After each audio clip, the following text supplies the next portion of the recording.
Joining us, we are heading into game number 2. The draft is done, and we're about to find out who the victors are going to be. Currently, it is 2-0 in favor of, 1-0 in favor of Sinister. This is going to be the second game. I'm getting ahead of myself. I'm getting ahead of myself. But potentially, this is going to be a best-of-5 game. It is going to put Sinister 5 in a really good position if they're able to take the game off Knights once again. And could level it up if Knights get the win. But without further ado, let's get ready to Dota as the game has begun. Let's go around and do our formalities really quickly. Nabi going to be playing our off-lane Earthshaker. In the mid, it's going to be Fearbender on the Monkey King as well as Sly on the Dazzle. In the bot lane, going to be Dota and Dar playing the Necro. And last but definitely not least, the young lovely lady Siren going to be playing the Abaddon. And on the dire side, we're going to have the Knight Riders, one game down but not out just yet. Hinata going to be playing on the support Lion Madara on the hard carry Terror Blade. It's going to be Nyovest on the support Kunka. Mid lane is going to be Fansa Plus on the Morphling, and that's going to leave last but not least Kiwi in the off lane on this Bristleback. And I must admit that I only just now got the fact that Madara and Hinata are from... Oh no, Hinata shows from a different anime. Never mind, it's cool. It is cool. But now it's actually, with Dota and Dai being in the safe lane, he went for the Death Pulse level 1, not going to go for the Heartstopper Aura to begin with. Sly is waiting to decide whether he goes for Poison Touch or Shadow Wave, which all of this does mean that Kiwi is not going to have a depressingly terrible, awful, oh my god, I hate my life and I wish I would die in this lane. At least for the first like 30-40 seconds, he's going to have a decent-ish enough time, which will allow him to get decent amount of levels and he can get himself into a decent position in the game. That being said as well, the damage that comes out of the Quill Sprays also is able to affect the Necrophos inside the Ghost Shroud, I believe. I'm like 60% sure, but I'm not 100% sure, but I think it can. Which means that later on in these team fights, Necrophos, if he's got a couple of Quill Stacks on him, can't necessarily feel safe by going into the Ghost Shroud and expecting to escape in one piece. He still has to watch out for what may happen. Well, we've got the Conquer giving a little bit of love to the Monkey King. And Novas not going to be quick enough to catch the Courier in the mid lane. So it's going to be really interesting. And now we've seen a couple of drafts having a core Necro. And sometimes it pans out, sometimes it doesn't. It's going to have to wait and see how the game pans out. Jabba, what is English, bro? And hard. Very, very hard, you know. But Aghanims on Necro, crucial. Not really. He just needs to be able to survive these fights. Like, Aghanims would be great just to get the lower cooldown. Man, look what Sly is doing. Sly is just literally sitting in the trees, right-clicking this Bristleback. He knows that BB went for the Quill Sprays level 1, so he doesn't have the Bristleback passive available to help him get back into things. And Siren is also continually stacking and going to continue stack and pull this lane. I'm somewhat surprised, if I'm honest. The fact that up until this point, we've noticed that the Radiant side of Sinister 5 tend to do the kind of the same thing with these tri-lanes at bottom. If they know that this is going to be the case, perhaps Kiwi should invest a little bit, like with his team, to buying at least a Sentry Ward, perhaps to block out one of these pull camps. Not allow what's happening right now to keep happening, because this is denying a lot of experience away from Kiwi and his potential ability to farm later into this game. So now he's actually going to die. No, he's fine. He's fine. He's going to try and chase him down. Siren, Sly there, rock up to the party, making sure that Dota and Dart doesn't go down. He does have 2 points up, one into the Heartstopper and one into the Death Pulse. So it's going to be difficult to bring him down. The Kiwi does solve himself up. Going to be difficult to take down that little bugger. He's also level 2 now as well, so he has got a 0.9 to his Bristleback. Going to make him a little bit more tanky as well. Madara sitting at top. He notices that the creep wave that is facing against him has been pulled into the hard camp, and Earthshaker is trying to use this as a way to get the lane equilibrium in his advantage. But Madara will just as well use this as an ability to farm up both the creep camp as well as these hard camp here. Only going to get 2 of the smaller creeps out of this, although he got some of the experience that accrued from the rest of it. He's going to try and run back now. He ran back a little bit too soon actually, but he needs to be there by the tier 1 tower to make sure he gets some of these last hits, and he's going to be able to do so. So Madara is going to fall a little bit behind Dota and Dai, but this is primarily due to the fact that Dota and Dai supports are much more invested in keeping Dota and Dai alive, stacking, pulling, continually making sure that there's absolutely no chance and no way that this lane goes awry for this Necrophos. This particular stack is not going to pan out for them, but I think they'll still be able to get the pull out thereafter. Well, those stacks are gathering up here onto Dota and Dai. in the mid lane, though. I think I saw a waveform happening. Yeah, you did. And I'm trying to put a little bit of damage onto Fearbender, just keeping him threatened at the moment. And generally, it's very seldom that I've seen a Monkey King play in the mid. Generally, it's been more the roaming Monkey King, that boundless strike, stunning out the hero, being able to get that nice roaming potential out from the Monkey King. Do you think it was just the fact that they were trying to play a bit of games with the side of the Knights, or is that it's really viable? Oh no, it's a legitimate pick going for the MK in the mid lane. One of the reasons why is because Monkey King is not like a traditional mid hero, not like a traditional melee hero, sorry. He actually has a 300 attack range instead of the 128 that we normally associate with Agi heroes in particular. So, Agi melee hero. So Monkey King is actually able to right click from a little bit further away, which helps his spacing and puts him in less vulnerable positions than other mid heroes might be susceptible to. All of this in turn is backed up by the fact that he has very good stats in terms of his attributes, a decent attack animation, and he has Jingu Mastery, which is able to apply a lot of harass onto enemy mid. So this is actually a really good matchup, especially because Morphling by himself isn't really a good mid hero. Overall, this is a hero that you just put here because you know it's hard to kill him. He's a little bit more difficult to gank than some other heroes, but he's not going to get as much farm as you would have been able to get elsewhere on the map. So the one concern I have about this draft right now from the Knight Riders is that this is preposterously greedy, going for the Terror Blade as well as the Morphling. So both of these heroes on the same team are going to require a plethora of resources, and it's going to require Madara to get online really quickly in order to create space for this Morphling, because this Morphling is not going to get a lot out of this laning phase versus Fearbender. We can already see he's being doubled up in terms of his CS and almost tripled up in terms of his denies. This is not the game that he expected to play at this stage. Yeah, it's Your Vest finally, sorry to invite, he finally comes down and gets this. This is actually pretty sick. Look what he did here. Your Vest went in for, he smoked solo, comes bottom, pops out this sentry ward, even blocks this one in order to make sure that there is no ability for them to get off further farm with the Necrophos in the later stages of the game. Oh, mid lane, first blood, catching the almost the end of it, and Fearbender taking Morphling to church. Yeah, Jingu Mastery, man. Good spell. Jingu Mastery, Boundless Strike, easy kill. He didn't even bother going for the tree dance. He knows that. That's pretty much all he needs at this stage of the game. And he's already got himself a Blightstone here in the mid lane. So the amount of damage that's possible to be dealt up onto him is fairly high onto Ophansa Plus. And at this early stage of the game, this hero, Morphling, is paper thin at the earlier stages of the game. So this is going to get rough and more difficult for him to be able to play. Sandking, Dazzle fell fairly low. Oh, yeah, there was actually a little bit of a tussle in the bot lane, trying to bring down the Bristleback. And Kiwi being able to survive through it and get himself back, healed up, and move on forward. They do have an Arcane Rune here. It would be pretty cool if they can actually pick that up, maybe onto Sly or Dota and get his team back up to full HP. But again, this mid lane, a super interesting matchup. Fearbender versus the Morphling. You'd think that the Morphling stands a little bit of a better chance of not actually going down, considering you do have the waveform to get out, to survive, has that escape, and eventually going down. Early game Morphling sucks, dude. It's like one of the most annoying heroes to play. He might actually die here. Like, look how much damage this Monkey King does. Like, he takes quite a lot underneath the tier 1 tower, but he just salves up and he's pretty happy.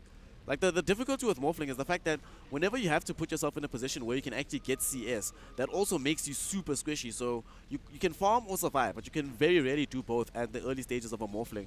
So that's kind of the dichotomy here. Fearbender, there will be a torrent onto him, but there's absolutely no way this actually gets a kill. He might just kill this Kunkka. Yeah, Kunkka's dead. Nobusty's in a little bit of trouble. Can Fearbender close the gap? And he does!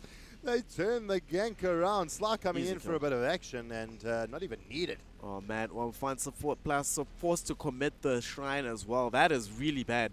Because now any future plays like that can easily happen without Fearbender having to worry about the potential of a shrine coming out to keep people alive. This early game going decisively in favor of the Sinister 5 lineup. I think they need to change Fearbender's name from Fearbender to Feargiver. Do you like what I did there? Yeah, I'm okay with that. That's cool. Oh, bot lane though, Dota and Da almost level 6. This could catch Kiwi on a guard. He's got very low HP. All he needs to do is run into the lane, facing him, Reaper Scythe, and then a good. And Dota Da's preparing for this. Oh, he's chasing him down. He may not even need it. Yeah. Heartstopper could actually do it enough. Heartstopper doing the work. Cool sprays. Durandai actually deciding to cool spray and get himself out of there. And that could have almost been Another kill for the side of Sin5. What happened? Kiwi walking past the secret shop buys the ring of health in transit, able to keep himself alive. Nice plays from the bristle back there. So now he will back away, come back into the lane, but this is giving solo time towards Dota and Die. And Nabi's definitely not having these problems. Nabi's time in the top lane is filled with joy and wonder. He's 500 gold up on this bristleback right now, able to not necessarily contest with Madara, but he's not necessarily like fully bothered by the fact that the Terrorblade is in the vicinity. And this is one of those things that has been the trend of this entire tournament, how Nabi has been perfectly fine and content in the off lane, doesn't really need much help, doesn't need much support. He's perfectly okay. Well, Wukong in the mid lane got pulled out to try and chase them back. Didn't get anything for it, but now Korea trying to bait out the team here. Oh no, that's a Monkey King. Yeah, he's just that's a trolling Monkey them, King. yeah, he went into mischief. He's just trolling them. It's so annoying, dude. Someone deal with that Korea. Yeah, like really, dude. I'm like looking at the minimap and that's what's happening. In the meantime, top lane, we've got Nabi taking down the good old Kunkka. They turn around. Comes top. Nabi could be in a little bit of trouble. There comes the Grave. They're going to try and run it out. And Sly, can he distract them enough to actually do something? Oh, but beautiful Fisher. And there comes the stun. Oh, the Fog of War is just too good. But the Ginsu's coming out from Hinata is just a bit better. Nice. And double kill coming out for him. Something that really, really needed to get himself back into the game. But now bot lane, the X marks the spot, is out onto Dota and Die. Siren but drops the shield. Kiwi trying to run himself out. But there is the Reaper. And he is down and dead. Siren picking up that kill. And that's a little bit unfortunate for the Necro. Just for the fact that now the Sadist is not going to be able to recharge his mana. Yeah, I mean, that's thank goodness for small mercies, I guess, for the bristleback. He's like, at least Dota and Die doesn't get back all of his health and mana before I come back into the lane. But we saw there what can happen. Bristleback, he was faced by the Dota and Die Necrophos in front, unable to use a bristleback passive, gets himself brought down. Now does have 1 point into the warpath, but he's not going to necessarily have the ability to use it to farm progressively just yet. At the very least, these supports have left the bottom lane, which does open up some avenues for Kiwi at least to post up in the lane, annoy the Necrophos a little bit more. They did get dewarded, unfortunately, which means that this camp will be... Oh, wait, was it dewarded or did it expire? I'm not 100% sure, but either way, Kiwi now bottom, taking a lot of harass from this Heartstopper aura. Back middle, Fearbender is actually going to go in for the Battle Fury build here. So this is not a build that I see way too often. The build that I've been seeing mostly has been these carry Monkey Kings building Desolator and Shadowblade. So I wonder how this Battle Fury interaction is going to be with the Wukong's command. I imagine it should work as advertised. Sunder onto the Fearbender Monkey King. He's going to get brought down. He keeps alive. Sly on the sidelines. There's the Grave. A lot expended and he survives through it, laughing in the fear of danger. Oh man, that was so unfortunate. You know, actually, that was kind of... So he had to get... The problem is that he had to get X back, right? Now, if they had something else to set up with, and they could keep the X for later to pull Fearbender back into a bad position, it could have been better, but mid lane, they're still fighting. Oh, he still wants the line. He gets it. They don't want to give up, and now Kunkka could be in a bit of trouble. Fearbending hitting on the other side of the Fisher. Yeah. Takes them down. Double kill in the mid lane. And beautiful rotations coming in from Nabi. Gets that kill. Can they finish off this tier 1 bot? They do. And already some of those objectives starting to fall hard and fast. It is quite silly, I'll be honest. The fact that Monkey King is able to attack a hero on the other side of the fissure as a supposed melee hero. What the hell, guys?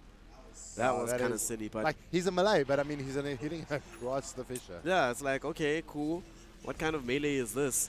So Fearbender now level 11 on this Monkey King. The highest enemy hero right now is level 9 on the Morphling. This is quite problematic for Fearbender. Now he goes into a tree dance. Primal Spring will be there on Hinata. The Dazzle does try and get the poison out. Tries to throw it. Well, he fakes the Bounder Strike.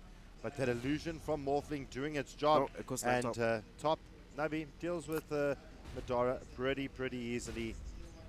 This is a problem. Like most of the games that we've seen where the Radiant, or Dire side, sorry, the Knight Riders are able to actually get a good advantage. They're able to do quite well in the early game, and the only problem is that Dota and Dire is out farming them, but across the board they're getting more kills, they're moving more effectively across the map. Right now though, the reverse is opposite. They're losing horrendously in some of the CS battle, They're losing in terms of net worth, and they're bleeding kills. And none of this is going to be rectified anytime soon, given the heroes that they have in their lineup. This is going to take a while before their power peaks hit. And already, look at the Sin 5 lineup. They're ready to group up as 5 and push down towers. So top, Dota and Dire is rotated here after bringing down the tier 1 tower in the bottom lane. Well, and they know there's no way they can be fought right now. Well, look how crazy the net worths are at the moment. 3 of the Sin 5 players are top of the log. Then the 2 cores from the side of the Knights. And then the Abaddon, 2.6k above, position 4 above the enemy's position 3. Yep, Bristleback has had a rough game. Rough game, man. And the problem for a Bristleback to try and come back from the back, from that position, it is very, very difficult. All the heroes right now are kind of really terrible from behind. Morphling, Bristleback, as well as the Terrorblade are not heroes that you want to be picking when the laning phase has not gone your way. You want to have these heroes when you have the ability to at least either stall the game until you get a good advantage, or you have the ability to just win outright from the laning phase and transition that into greater strength for the rest of your team. So right now, having lost a tier 2 tower, or having come close to losing a tier 2 tower at top, it is going to be a problem. But they end up trading for 2 tier 1s, mid and bottom Warfall. Madara had committed the Metamorph from his Terrorblade. They're still pushing though on the... He can actually get this tier 2 tower. Yep. He doesn't have TP. He should get this. Oh, there comes out the Reaper. The Lion goes down hard and fast. The TP of the Bristleback comes in, trying to defend top now. And the Terrorblade Madara, does he have a TP? He doesn't. So he's stuck there in the mid lane. It's pretty much going to leave the Terrorblade in the mid, and it's going to essentially leave 3 versus 5 against Sin 5. That is a little bit of a problem for Knights. What do they do in this position? I mean, I don't have an answer for what Sin 5 is bringing here. So, so one of the ways in which they can actually get back into this, right? They need to try and counter this 5-man pressure. In the mid lane, Madara is actually doing the right thing. He has Metamorphosis only a little bit longer, and if he was able, what he should have done, he tried to get back a little bit. If he just applied as much pressure as possible towards his tier 2, I think he has to try and, at this point in the game, basically play chicken with Sin 5. You're like, all right, you guys are pushing out with 5 heroes, right? We have heroes such as Bristleback that can just sit with his back turned and hopefully deter your push whilst we play chicken and try and push you out with the Terrorblade. Now all these heroes are coming home. They don't have any long range stuns because Nabi doesn't have his Blink Dagger as of yet because it's still coming out on the courier. So they've managed to keep this alive. And now Madara has to go the opposite direction because if he goes back in his side of the map, there's enough heroes there that they'll just kill him. So I'm really worried about this Monkey King though. He actually... Is this his Battle Fury? Jeez. Battle Fury coming out. Blink on Earthshaker, Battle Fury on Fearbender. 15 minutes in. Is this guy playing anti-mage, dude? Well, it is going to be really tough for the Knights to actually deal with this. Monkey King already, he's an absolute monster to deal with under normal circumstances. And now with the Monkey King so far ahead, it is going to be really difficult. And with the vision that a Monkey King provides, I mean, look at this. Look at this. He's getting up to shenanigans over here. He's on the trees. They can't be spotted. And the sheep does come out. Beautiful echo stab coming out from Nabi. The jump from Fearbender. Wow. They take down the Bristleback. They take down the Lion. Fearbender gets X'd up, but all in vain. Like, yeah, they just died. They just got demolished over there. The one good thing about being these low levels is that at the very least you can get to come back into the game fairly quickly, but to what end? What can you actually do about this? Dota and Dire level 10, Fearbender level 12, the highest hero on the Dire side of the map. Level 11 Morphling, but it's Morphling, not active as of yet. Both will land. Wukong command comes out. They're going to start doing damage, but the Reaper is there. No surrender for the Knights. And slowly but surely, their blades are getting blunter as the boys from Sinister start pushing in, putting a lot of chip damage onto their tier 3. Kiwi trying to do the damage there with his kill sprays, constantly showing their back. Trying to find the damage. Throws out the Veil. Can they make it happen? Lion throws out a cheeky finger, not getting the kill, but eventually sends Dota to base. And there comes out the Morph strength. Is it going to be enough? Can they bring him down? They do. Beautiful 3-man stun coming out from the Nata. But the Grey from Sly keeping Siren alive is going to continue the slow siege in the mid. They've only brought down the Morphling at the moment. Fisher comes out. 2-man Echo Totem coming out from Nabi now.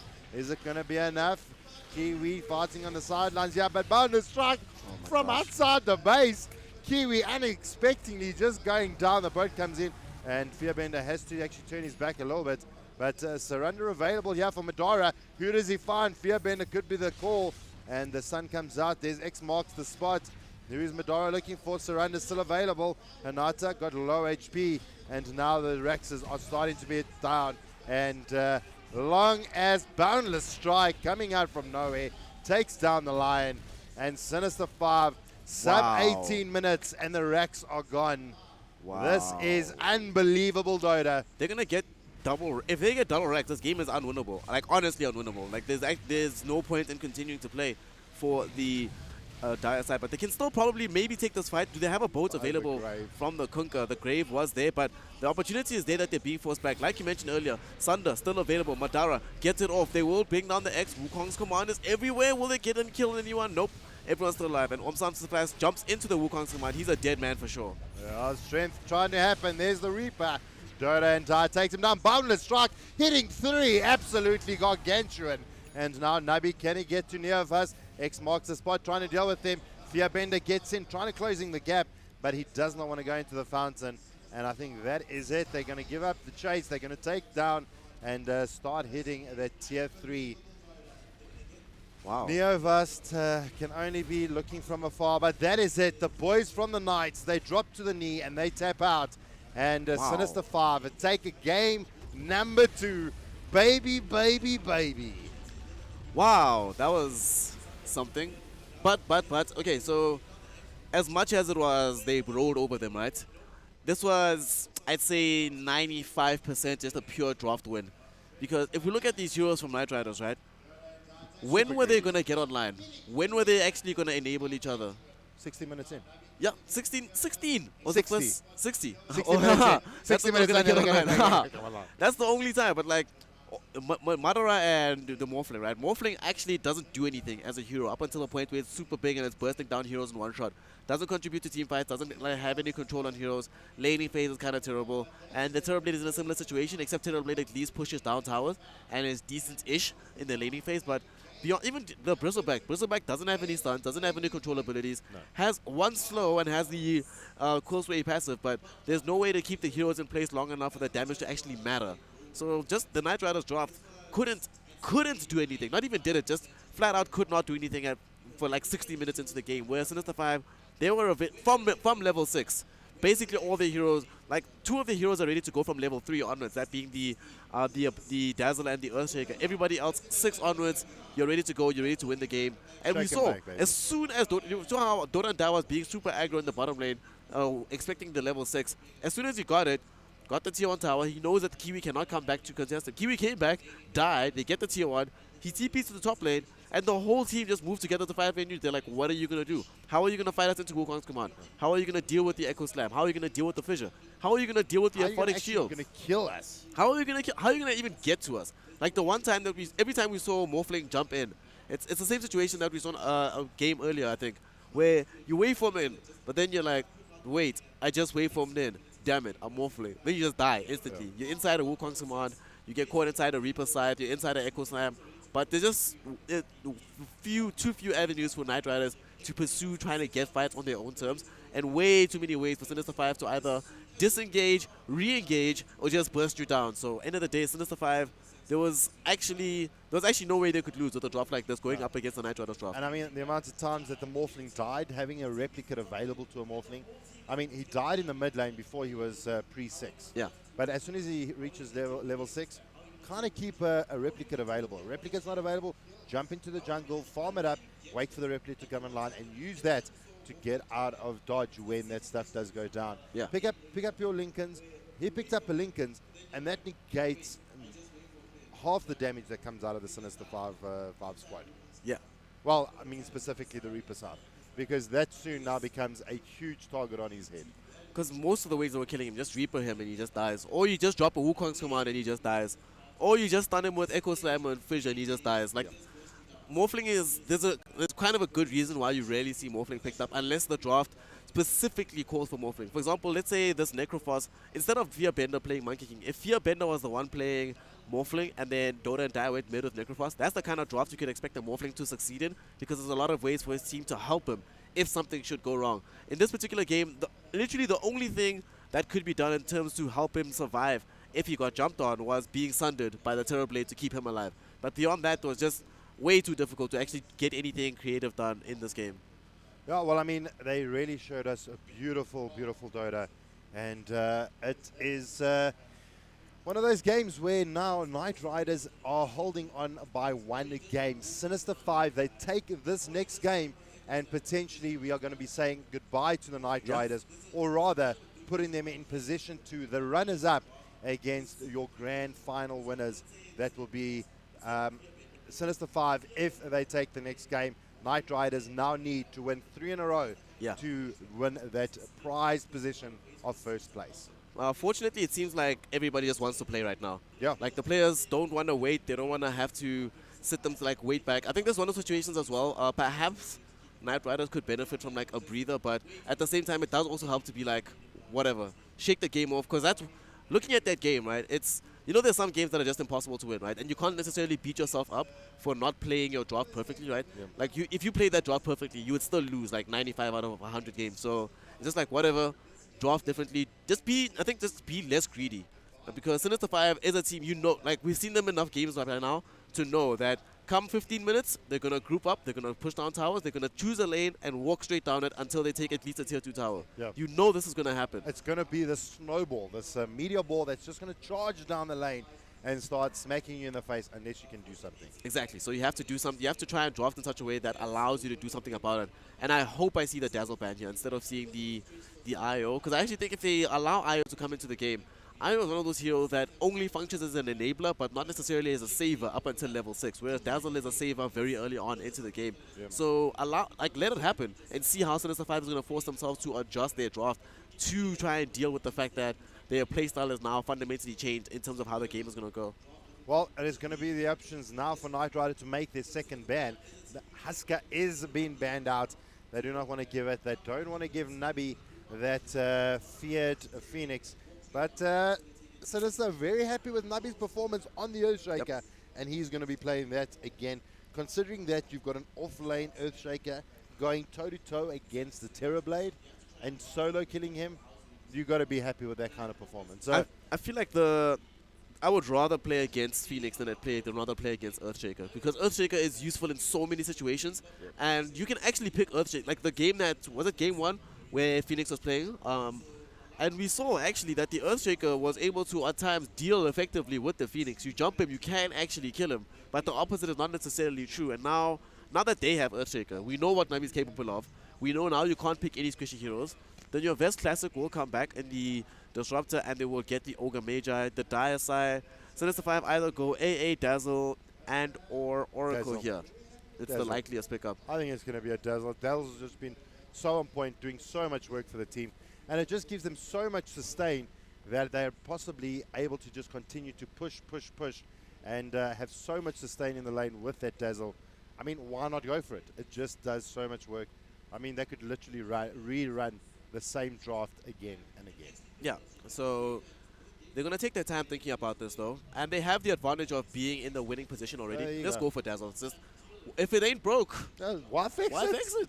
Well, fix that, it works. It's like it works perfectly well. Siren seems exceptionally comfortable on this Dazzle hero. Sly also seems very comfortable on the Dazzle hero. So, you know it works for your team. You keep picking it. Now, Knight Riders are going to be the one that, once again, are going to be forced to find an answer for how to deal with this Dazzle, especially in the laning phase, because they've picked, whenever you pick Ogre, right, you don't pick Ogre because you're like, all right, guys, we need some team fight. No, you pick Ogre like, okay, we need to win our lanes, and we need to be able to enable one of our carry heroes. So they need to find a carry hero that is worth enabling, and they also desperately, whenever you have Ogre Magi, you need a tempo controlling a hero somewhere in the team. You can't necessarily have an ultra greedy lineup with heroes that need everything. You need ideally a hero that needs like one item to get online, just needs a blink dagger. And that's why Earthshaker is one of the most powerful offlaners right now, because, or just heroes in general. You can put it anywhere because just give it blink, and suddenly the hero is amazing. Well, then now, it's considering what you're saying now regarding the Ogre Magi, now does that open up the pool for like a troll? We haven't seen a troll yet this tournament. Is that the kind of hero you want to pick up? Is it a Sven that you want to actually pick up? I actually like the idea that you mentioned there of Troll Warlord. And also, Troll is amazing in the lane versus Earthshaker. Like, try laning with Earthshaker. It's one of the most miserable things in the world. You get there, Troll goes into range form and says, dude, dude, come Why on. are you coming near me? It's like, bro, what are you Yo, doing? yo, get back. Then you're like, okay, then you just have to run away, tail between your legs. And it's probably, if you do that, then it forces a situation where one of the Sinister 5 supports might be forced to sit next to the Earthshaker just to keep him alive. It might have to be this Dazzle. And that can only be a good thing given how much pressure has been applied to Kiwi in the offlane. And they need to also try and do something to relieve that. They've tried rotating to try and get kills to make that happen for him. It hasn't necessarily worked out. So it might be better in this situation just to allow a situation where at least the lanes are, instead of having one lane winning, one lane a wash, and one lane losing, you can at least balance it out a little bit so that you have a little bit better momentum going into the mid game. Well, I did manage to catch a game that Sinister played yesterday. It was with Meepo. So Sinister 5, if you can hear me out there, pick a Meepo for fun. I mean, they could pick Meepo. It's kind of rough playing Meepo against Disruptor because then you can be in the middle of your poof animations and then you just get static stalled and you're like, oh, Oh, this okay. kind of sucks. All right. Yeah, Cool. okay, we're going to die. Yeah, Okay. sharp.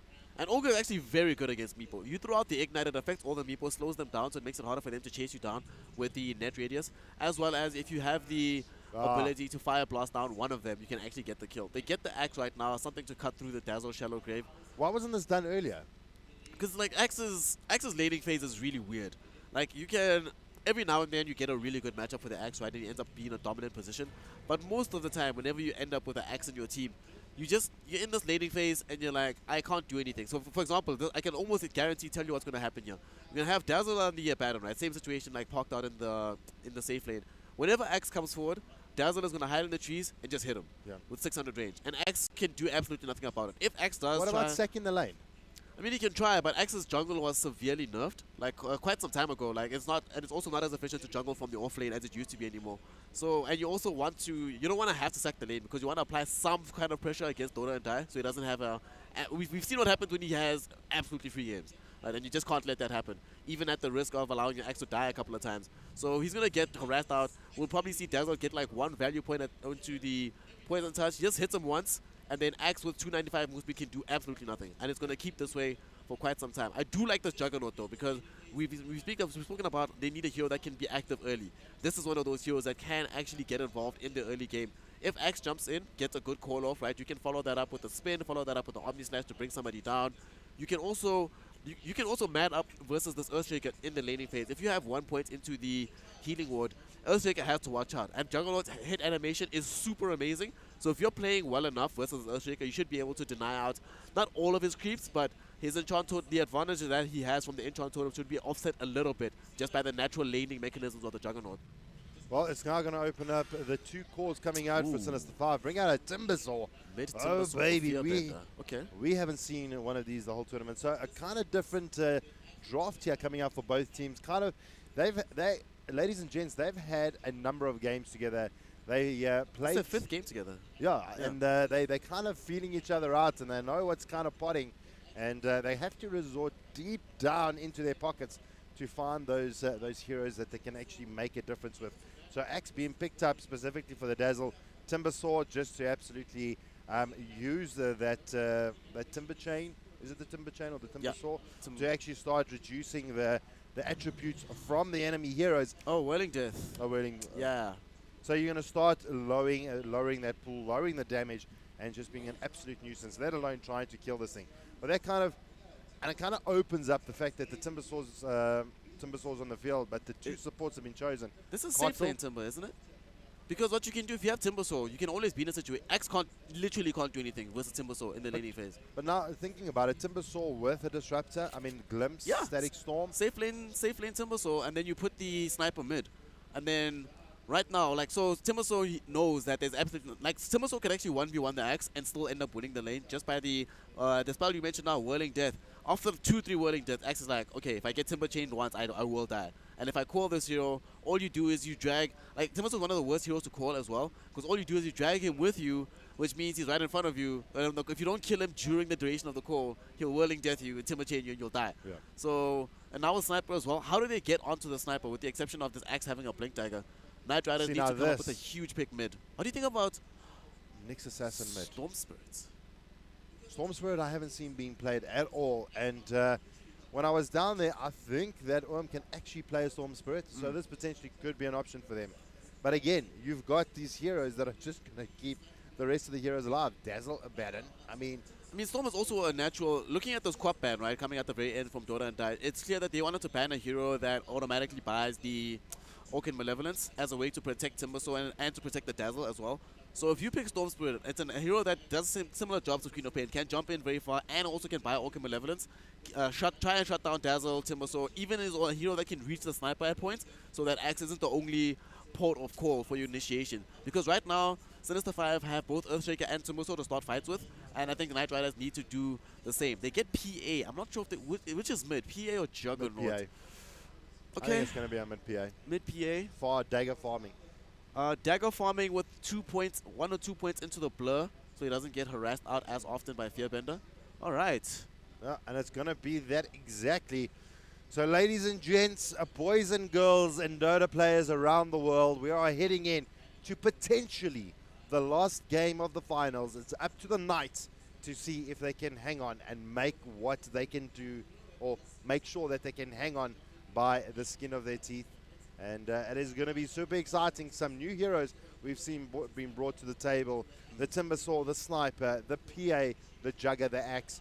A couple of new faces being brought forward. So hopefully it is going to be an exciting game and a tremendous end to this weekend's tourney. So far it has been absolutely phenomenal to be here.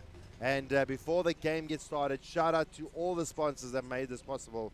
The ICTC, to Kofsi Gaming, to the KGL Gaming League, to Sinister 5, to NAV TV. Shout out to all of you for making it possible.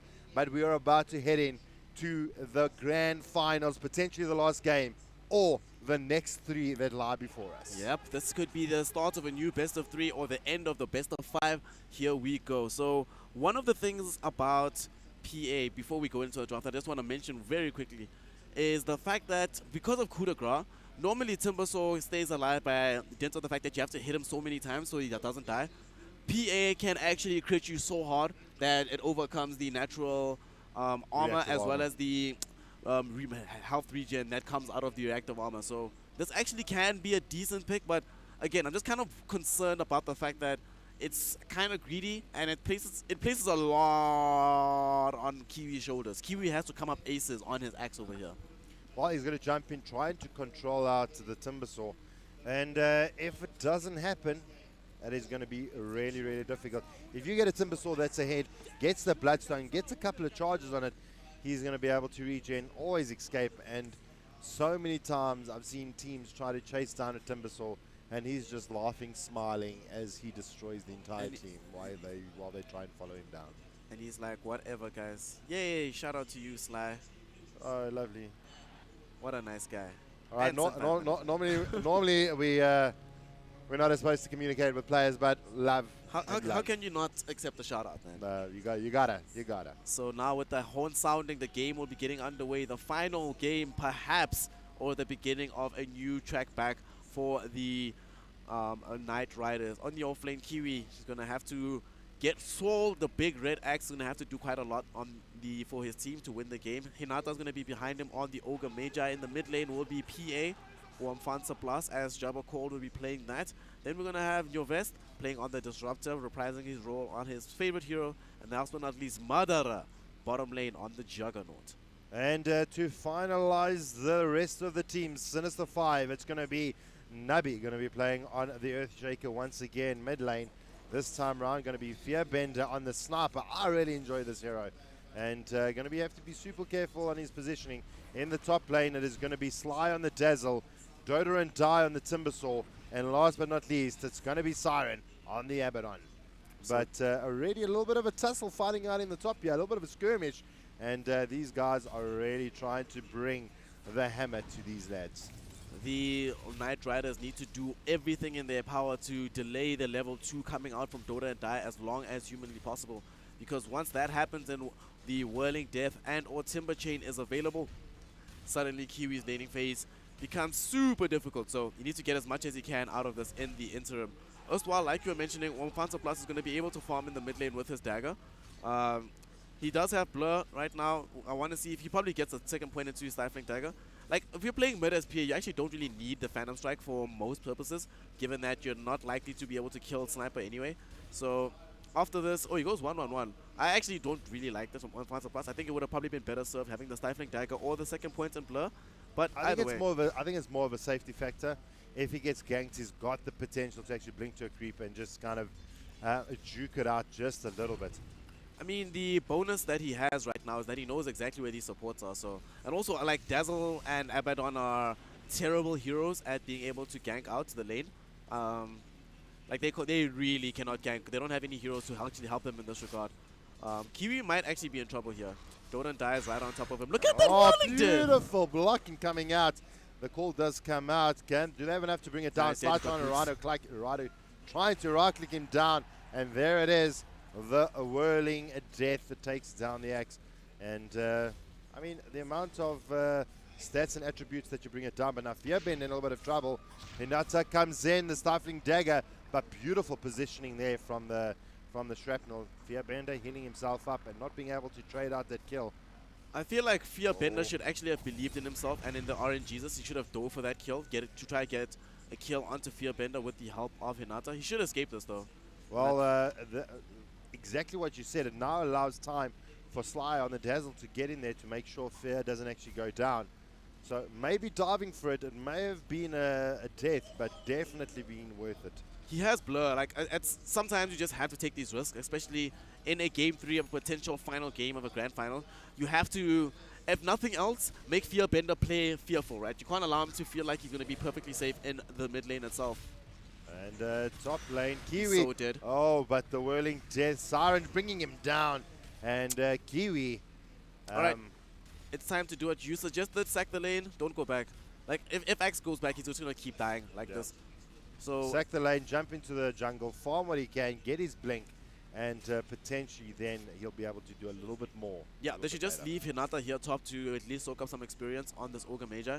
If nothing else, whilst Axe goes elsewhere into the jungle, he is fairly far away from picking up Tranquil Boots as well, so it's going to be a while before he's able to really have an impact in this game, and this was the concern. Like, Timbers was so good against Axe in the laning phase. PA now, level 5, level 3 dagger. He's actually out-leveling Fearbender.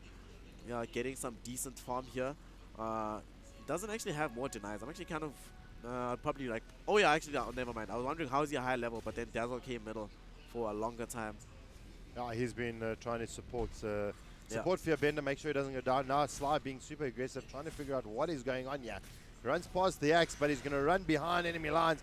Going to find Hinata. Dota can die here. He actually has to be really careful about this. Well, a Kiwi on the bottom line here. He's going to be able to be spotted out here by Sly. And they're going to just try and click it down the axe. The call's there and managing to catch him. But Sly body blocking Dota and Die from actually chasing him down. Or turning his attention here to the Ogre Magi. Is he going to be able to do something? The other two team members are around here. In the meantime, they do lose Dota and they do lose Fearbender in the mid. As Orm Plus manages to take him down. Nice glimpse back there from your vest, ensuring that that kill could happen. Also, something new that's happening. This is the first go-around that we see Nabi, as much as he's getting his levels, isn't getting as much farm as he's accustomed to thus far. Madara is having a much greater time here bottom, completely uncontested. He doesn't need any of his supports to be around, which does allow them to sit top, sit bottom, sit mid, sit top, do something else. And Axe now just needs to sit in the jungle. Kiwi, don't try it yet, don't try it yet, don't try it. Wait for your Tranquil Boots. No, no, no, no. So sad. Well, he used it. It's going to put him down for the next 5 minutes. Not even calling out his teammates. So it's going to be his shrine, going to use it out. And Dota and Siren in the top lane, putting a lot of pressure. The call is there, taking a little bit of damage. No spins just yet. But oh my gosh, look at the amount of damage coming out. Nice. Let's actually get the kill this with the battle hunger. And can he get it? The axe is not there. The animation stopped just in the nick of time. Siren is 12 HP. Are you kidding me? Dota and Die. Oh my god. Did he just... Oh, here comes Madara. Trying to get close. Cancels out the healing salve. And going to try and turn it around here. Dota and Die level 4 currently. So they rotated Madara here. I'm not sure what they were going to do with this. Madara, when he got here, didn't have any mana. I think after he TP'd, it actually put him out of that balance. That would have helped a lot. That would have helped him a lot. A shrine. Oh, you're so salty. Siren is at least going to lose her life at the very least. So a Baron falling low. There's no, a shallow grave available. No grave available actually. So they're going to figure out now that there's no grave up. This is a lot of information received right now by the Radiant side. So now that the Knights know that there is no possibility of a save coming in, Madara can play super aggressively. He's going to spin right now onto Sly. Sly should die here. Oh, he's trying to survive through it. One more right click. And Madara actually picks up the kill there. Siren coming in there, throwing out that little helix. And in the meantime, takes down Fearbender once again. So things are not looking so good for Sinister at the moment. 4-2, it's 7 minutes in. And it looks like the boys at the round table have decided to come and conquer. You know what is really great? The fact that we're 7 minutes into the game, right? And of all the 5 games we've seen between these two sides, usually at this stage of the game, the lead in terms of gold is anything between 2,000 and 6,000, depending on the draft. This is the only game thus far where the lead is underneath 1,000. So giving us a good indication of how even this game can be. Top lane, they get a call on Dota and die, but they don't have enough heroes nearby to kill him just yet. Actually, they might. They glimpse him a bit too soon, though, but they should be able to kill him, or at least Siren. Well, there comes the PA, obliterate Siren. She's down the chain trying to get Dota and die out of there. 3 players trying to chase him down. Can he get that starting dagger off Kiwi? Trying to wrap around. Novest is going to kind of cut from the top, but there is the timber chain, and he's gone. The TP is good. Nothing to actually stop it. Cool down on the glimpse, and he's going to be able to get out of there pretty easy. So what they've decided to do, they brought this Juggernaut here in the top lane. He's faster than Axe, so he's more or less able to outrun some of the movement of the Timbersaw, but primarily because of the fact that he has this healing ward. If he does get gone on by the Timbersaw, he can place the ward in front of him, keep himself alive, and outpace the Timber who's trying to bring him down. So this is probably a better decision at the end of the day, coming out by the Knights. Oh, bot lane though, Hinata may go down here to Nabi. He's got 1 HP pretty much. And there comes the Enchant Totem. Not going to be able to connect. The tower is right-clicking down Nabi, and he may have to actually get out of there. 1 second left on the Fisher. Can he actually find the kill? He does. Long-range snipe. Nabi picks up the kill on the Ogre Magi. He did not need to die there, Hinata. Had Hinata just kept walking, he probably would have been able to get out like scot-free. Madara's coming on to Fearbender, and they immediately rotate the Dazzle in. Well, there comes out the saves from the Siren. There's the grave. It's going to be good. And the jumps from the Omni Slash beautifully absorbed from the Abaddon and keeping Fearbender alive. And Madara not being able to clean that out. Super unfortunate. Top lane though. Dota and Darmago Danya. Battle Hunger. Is it going to be enough? No, he's fine. 15 charges on reactive armor. He's pretty good to go. Actually, mid lane, now that I think about it, Madara could have actually killed the sniper. What he should have done, as he came in from the top, had he jumped immediately with the Omni Slash and then did the spin thereafter, there wouldn't have been enough time for the Dazzle TP in to actually ensure his life with the Shallow Grave. Dota and die. Dota and die. Well, there comes the wraparound. Dota and die. Trying to get to the top. The call is going to try and pull him back. And is it going to be enough? Sly not being able to get the save. Oh, but it was on cooldown. The healing wave not going to be good enough. Stifling dagger there. Sly trying to survive through it. And jumps in. Takes him down to Chinatown. And sends him home. 7-3 in favor of the Knights. The Knight Riders getting themselves into this game. They get a fairly big kill, bringing down that Dota and Diatimber. So he will go back to the top lane in order to accrue up his farm. He is still reaching. He has a soul ring, so now he needs to start building towards finishing up that entire Bloodstone. Juggernaut will head back bottom after this phase boots. So he needs to keep farming and get something like the Yasha in order to accelerate his own farm. I have a very, very important question to ask. Very important. Now on the Knight Riders, okay, who is the David Hasselhoff? What does that even mean? David Hasselhoff. He was the Knight Rider. Oh my god. Alright, so the Knight... You know Kit who used to drive the car? I remember Kit who used to drive the car. It has to be... Okay, so I think Fansa Plus probably looks most like David Hasselhoff, so it would have to be him. Oh, well, mid lane, it's going to be a fight to the death. And David Hasselhoff takes the dive. Fearbender heads his way back to base. What would you do for a Zeus right now? Dota and Die falling fairly low. But the Grave's going to be good. Kiwi going to be able to survive with very low HP. In the meantime, in the back lines, Sly goes down to Madara. Madara trying to chase down Siren as well. Wrapping around the trees. Does have the shield Got him. up and done. But the glimpse on the Dota and Die is going to be good. But Timber chains himself out. And they can't get the deal. In the meantime, in the back lines, Madara does finally clean up Siren and sends her back to base.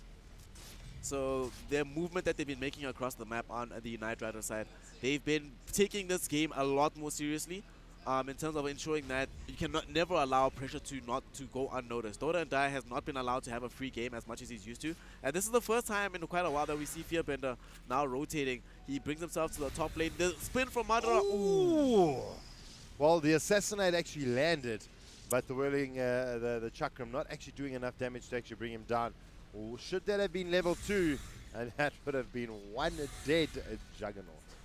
Well, it was a nice play from Madara. He came super close to dying. I thought he was going to spin out just before that actually happened, but now the top tier 1 tower will end up falling. Echo Slam somewhere. Solo Echo Slam against the axe. Takes him down, and that was a solo ES obliterating the axe. Now this ES has a Blink Dagger as well. 12-minute Blink with Arcade Boots on Navi. That's pretty impressive, I think. Now that becomes, again, a very scary ES. Like you said earlier, he's actually earlier, going to die here. He's actually going to die. Like, Hinata can kill him solo. If he gets a Fire Blast, you will be able to kill him. Okay. Well, there comes Enchant Totem. Going to juke around the trees. Hinata closing the gap, but easy blink out. Now under the shrine, yeah. Chakram's going to be trying to catch him. Goes down to the likes of Fearbender. Madara, he's going to be chased down as well. And he's going to be TPing out, trying to get out of there. Not enough to happen. Oh, but the call only catching on one. Can enough be done? There's 3 dunks available. 2 dunks available. And the axe just going to get himself out of there and goes down to Sly on the Dazzle. Perfect KS there. He was bragging to me earlier how well he can kill steal with the Dazzle. He's making good on his brag. Gets a decent enough kill. And they will not be able to turn this into a further objective. That's the one thing about their lineup. It's a little bit harder for them to take down towers than the previous draft. Sniper is the primary tower hitter. And Fearbender has somewhat recovered from his earlier start. He was 2-0. He was 0-1 at a point, but now his 2-1 is higher up than the PA in terms of the farm that is available to her. So now Omfansa Plus needs to try and make a plan. He's getting closer towards this Morbid Mask, which will finish off his Vladimir's offering. I think this is probably the better play. I don't think this is the type of game where you want to risk going for a Mask of Madness when you're playing against Timbersaw. So rather just go for the safe option, and this increases the overall damage that they deal, which is a huge factor in PA being able to win games for her team. Yeah, and it's going to make just that little bit of aura. I do hear a call. What is happening? I guess just the creeps. Okay. He's farming. All right, panic down. Now, earlier, I mean, that fight broke out, and Axe jumps in, gets the call, but I mean, there was 2 Culling Blade targets that I feel that he could have actually prioritized. The problem was that, like, it would have taken, if he went for one of them, I don't think he would have actually had the damage to kill them, but primarily if he went for them, he would have definitely died 100%. Like, being surrounded by 4 heroes without any support, but then that being said, he ended up dying anyway, so it might have been worth it to try it. I mean, to see what happens. Dunk. There was 2 dunk potentials. It would have been a dunk slide, dunk siren, and then taken down the 2 right, and then you got to maybe man mode against Dota and Die. But the glimpse in the mid lane tries to catch down Fearbender. He runs in the opposite direction, not catching him in the kinetic field. Slide turning his attentions to the Ogre Magi. The assassinate out onto Noves on the disruptor. Chakram coming out, going to try and use the kinetic field and trying to run it away. In the meantime, Navi trying to see if he can find a target, and good strike to the face. The Dazzle goes down, and in the meantime, they're trying to fight on further. Madara now gets surrounded by 3 from the side of Sinister. The assassinate comes out. Right now. It's going to find it. Boom! Dead goes Madara. Echo Slam comes in from Navi. The glimpse is going to be too late. And all of a sudden, 10-10. And the boys at Sinister say, all right, we let you taste what it would or could feel like to be ahead. And they take back their net worth lead. They take back their lives. And again, the assassinate comes in just to deliver that constant harass. Oh, like freaking clockwork, right on time. We see 15 minutes in, the Sinister 5 lineup have grouped up. They've put some pressure towards the mid lane. Tier 2 tower was being taken down. They don't get anything more out of this because they actually allowed Siren to go bottom in order to get up her own levels. So now that Siren on this Abaddon has level 6, almost level 7, and borrow time will be available for the team. They're trying to complete up a Vladimir's offering, and now they're just going to get this kill on Axe. Kiwi is a dead man for sure, and he's so close to the Blink Dagger. There's no Echo Slam available, but I don't think they'll need one. Oh, nice call from him. That'll actually save his life, I think. Oh, but he still needs support. It will pause it. It will pause it out. There comes the stun. There comes the hit. Borrow time being used out, and it is dealt with. Now, Madara trying to find a target. Omni Slash down onto Siren, and she went down. Well, I suppose if they don't overkill it and she gets away. I mean, if you don't overkill it and she gets away, that sucks, but you know, I kind of feel like you need the Omni Slash to be available for Madara, because right now this means that, look at top, right? The fact that they feel confident making this play, because they know that the additional damage that might come out from the Juggernaut is definitely not going to be there. So I think it would have been worth it, like above and beyond him just TPing to the bottom lane in any way. So I don't know, I feel like keeping your ultimate when you can is very important, because they need damage. These heroes on the side of the Sinister 5 lineup are heroes that if you don't really plan how you're going to attribute your damage to kill them, they can easily survive. They can get dazzled, like Shallow graved up, Shadow waved up, there's an Aphotic Shield, there's an entire Timber Sword with the reactive armor, so you need to be very specific. Hinata just runs up to the team, throws out a stun. I don't know what he was. He like literally ran up to 3 players. Hang on, wait, stand still. I want to stun you. And then dies. Then he was like, you're just protesting, dude. The toying in the middle. I don't care. I will throw you with sticks and stones. And then they shot him and he died. Yeah. Feels bad, man. Anyway, now there is a Dagon on Earthshaker. You should be happy about this. Ooh, Dagon. Let's take a look at this. This is coming out of the courier right now. Oh, fantastic. They're going to kill Kiwi again. This is not going to be fun for this Axe. They're chasing him down. Fish is there. There's the Chakram. Hinata trying to save him out. Kiwi may survive. No, Dota and Da says, not today, my son. Kinetic field catching none. They drop down the Static Storm, running through it. Big strike coming out of Tanabe. Drops the Echo Slam for the hell of it. And not catching anyone, but Echo Slam, the Fisher catching 2. Big Enchant Totem takes down Nevast. And now Grave trying to keep Nabi alive. Being chased down there by the Jugger as Dota and Da trying to deal with the Worm. Is it going to be good enough? Chakram is there. Bar back out. And Hinatu decides, well, let me fix up my mistakes, and bars back while that's all happening in the mid lane. They're going to try and find Sly. There's the Battle Hunger. Madarai trying to find it. Dodonda throws out the Timber Chain. Oh, but beautiful sun coming out. But saved out by Siren. Not going to be enough, though. And the Fisher going to deal with the Axe in the backlines. Nabi going to potentially go down, but Omni Slash available, getting himself a double kill. And 3 down here for the side of Sinister. And 5 still alive for the boys of the Knights. Oh, the glimpse is being used. Going to pull himself out of the kinetic field. They're trying to find Dota and Die. They're going to chase him down. There's a Stifling Dagger. And Timber Chain himself out of there. Has got 16, 15 stacks on his Timber Chain. So while that's all happening, Fearbender in the top lane, reducing their tier 3 to a half HP, less than half HP. And his Maelstrom was coming out onto the courier as well. The sniper is decisively quite farmed. Dragon Lance with the Maelstrom, having a good time. And yeah, like you mentioned, he brought down this tier 3 tower down to half HP while the fights were raging on all other corners of the map. That was kind of indicative of what can happen in these kind of fights. But that being said, I think they did manage to stem a little bit of the bleeding there on the side of the Knights Riders. And okay, so they denied the mid tier 1 tower, and they haven't lost another tier 2 since the top one. Although tier 2 bottom probably should just be denied. Hunting we will go, hunting we will go. Nabi went hunting for the Ogre Major below. Ha, nice rhyme. Oh, mid lane though, the Chakran coming out. Dodonda looking for a target. The mid tier 2 goes down, the Assassinate being charged up, and constantly using it as a harassment. Okay, so average Sinister 5 times they bring down all the tier 2 towers by 20 minutes. And now the game is going to be about how do we prevent them from going high ground. 20 minutes into the game, a 10,000 gold lead. Fairly substantial, you know, just a little bit.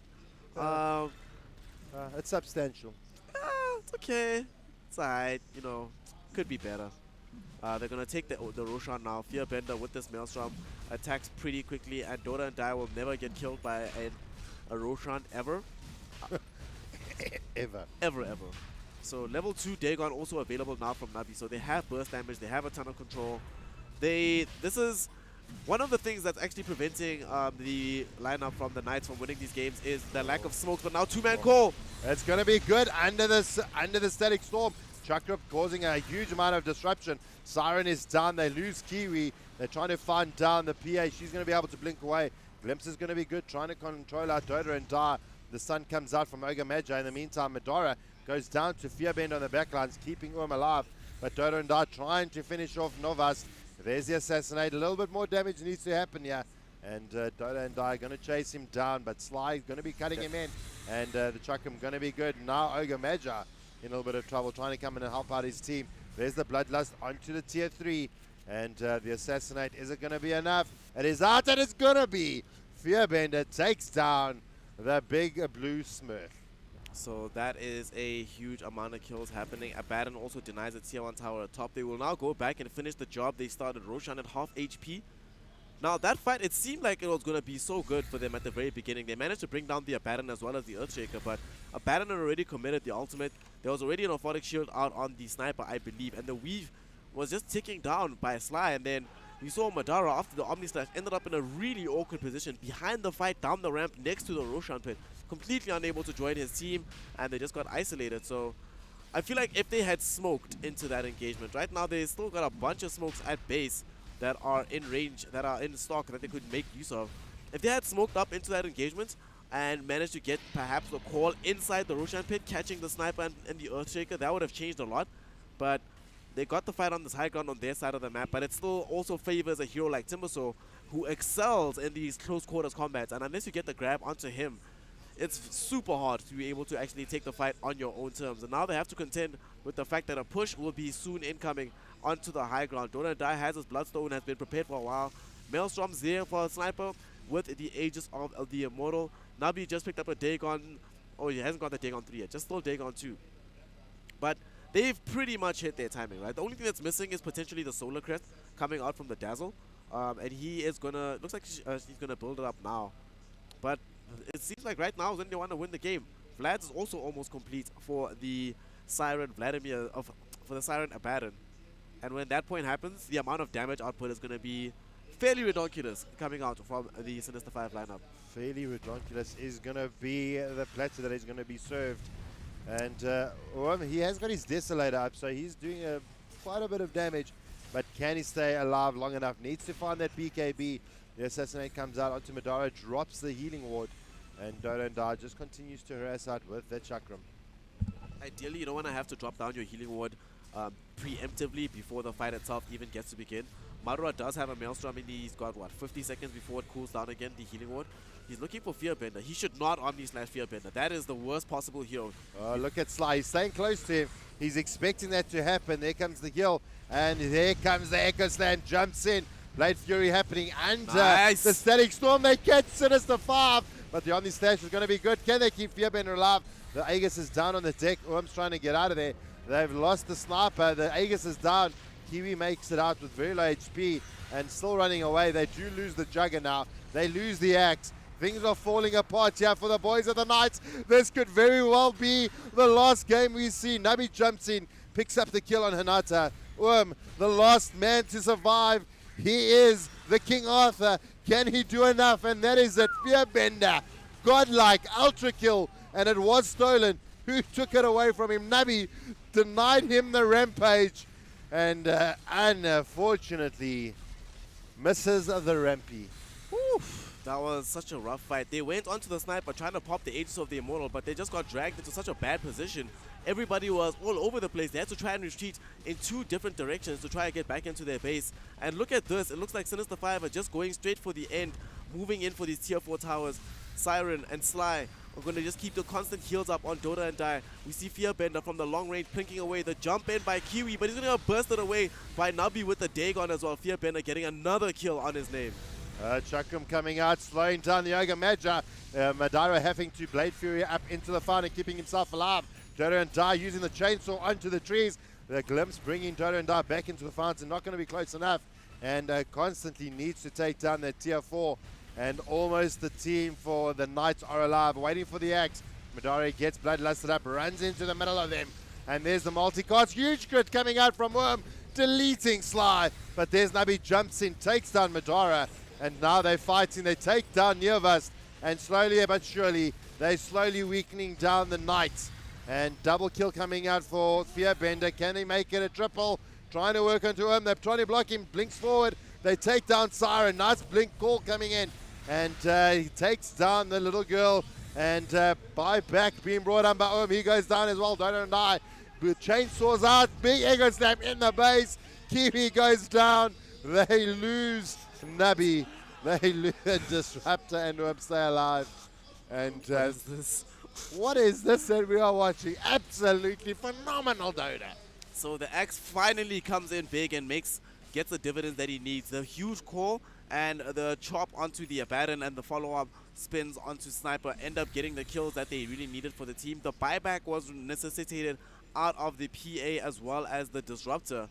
But at the end of the day, the fight goes extremely south because they end up losing the mid laner racks. They have one tier 4 tower standing, so it's somewhat successful on that front, but at the end of the day, this is such a steep hill to climb back from. They do have heroes that can deal with this though, like the fact that Juggernaut went for this Maelstrom early on. I'm sure he's very happy about that right now. Sure, he's going to get a lot less farm in the mid lane, but he can still try and push this lane back, so he's not completely pressured by it the entire time. As well as the fact that PA with the Blur is pretty good actually at pushing back creeps. They struggle very much to actually do damage to her, so she has a better time at accruing more push potential in that way.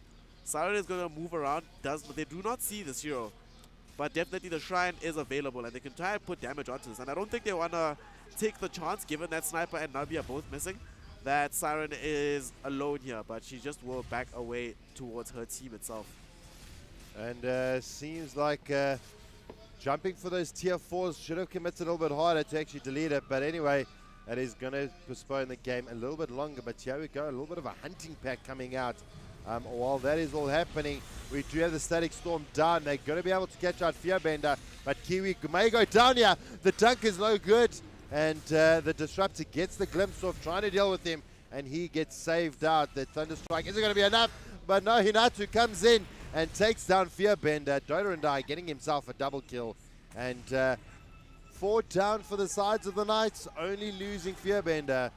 Can Van de Plas do enough to stop the onslaught here from the boys of Sinister 5? Nabi has a day gone 4. No BKB is available just yet for this Phantom Assassin. Dota and Die with the Shiva's Guard as well. Extremely difficult to get gone on.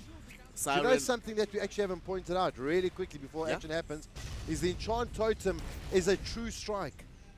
Oh, is it? I didn't even know that. The Enchant Totem strike is you can't evade it. Your next, it's a true strike. Just double check it. I'm sure it's been updated because that is something that is really, really important after the PA pickup. But here comes the call jumping in. He finds one and he's trying to deal on Dota and Die. He's just man-moding it through it. Sly saving himself, has got the glyph, but we don't see the dunk coming out from the axe. Doesn't get it done. And trying to jump onto Sly in the background does get the kill. Trying to deal with Siren, he does get the kill on her. And Bloodlust out onto the PA, finding Dota and Die. And jumps in, the glimpse is good. Take down the 4 players from the side of Sinister. The boys hold on. They are the mountain they need to climb. While that is all happening, Fearbender is farming. He's farming. He went for the MKB first, immediately after getting Hurricane Pike and Maelstrom, just so he can deal effectively with this PA. Sinister 5 actually just got a little bit ahead of themselves. They dove well past the top laner racks to go directly onto this PA and to try and finish off this tier 4 tower. They succeed in taking the tier 4, but Naked Aegis, Naked Throne, I don't think is enough to justify the commitment that they put in there. They lost a lot of heroes. These mid heroes have to come back right now before they get Echo Slam. Nabi doesn't have it. There they go. There's the Enchant Totem. Battle Fury is going to be good, but they take down and that is going to be a problem. They're going to turn their focus around to the Juggernaut.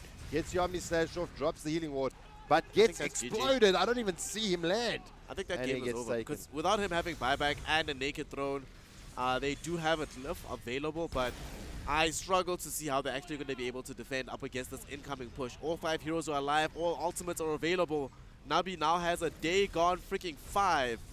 Fearbender going towards his BKB.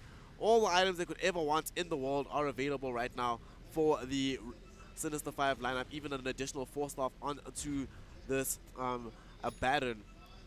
Kiwi with the pipe. Oh, there's going to be the jump in, Echo Slam, and he's dead. Yeah, blown up with the Dagon. And that is a 3 down. The 2 supports from the Knights are alive. And I think it is at that point of the night where they are starting to knock down the throne, keeping the supports into the base. Siren jumping in there. Borotime doing its work, keeping her alive. And just keeping in their base while Fearbender does his job. Knocks it down. And there you have it. Your champions of the UFS KGL Finals. It is going to be the Sinister 5 crew that managed to take down the tournament and are going to be your victors for this. Well played to the boys of the Knights that did an amazing and sterling job at getting themselves this far. From day one, before we even began the matches, people predicted, we were like, Sinister 5 should be the team that has the most pedigree, they have the most skill, they have the most practice hours into this, and they didn't disappoint. Every game, even when it looked shaky, they managed to bring out the A game, they managed to bring out the turnarounds, and at the very end of it, taking a very well-deserved victory.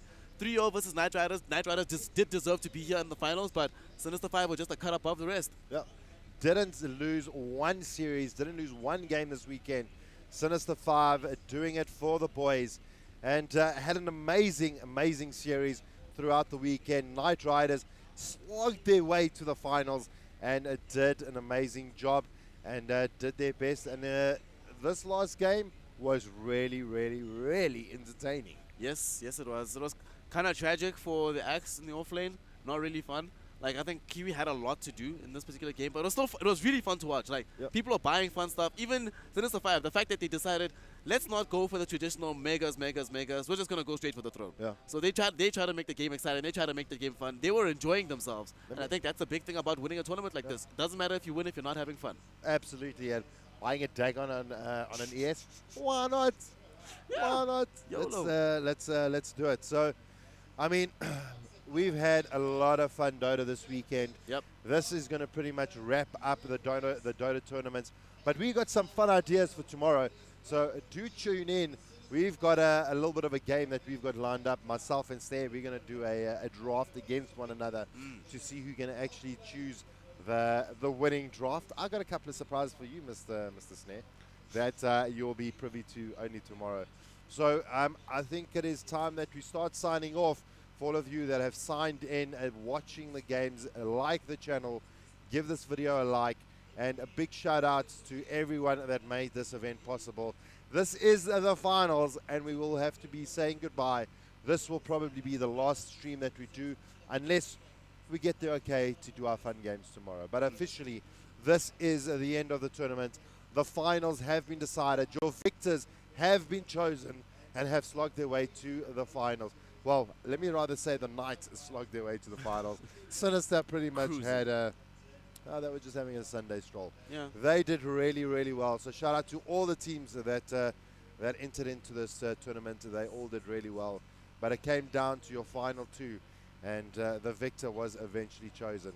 So from myself, Jabba and Snare, we thank you very much for joining in.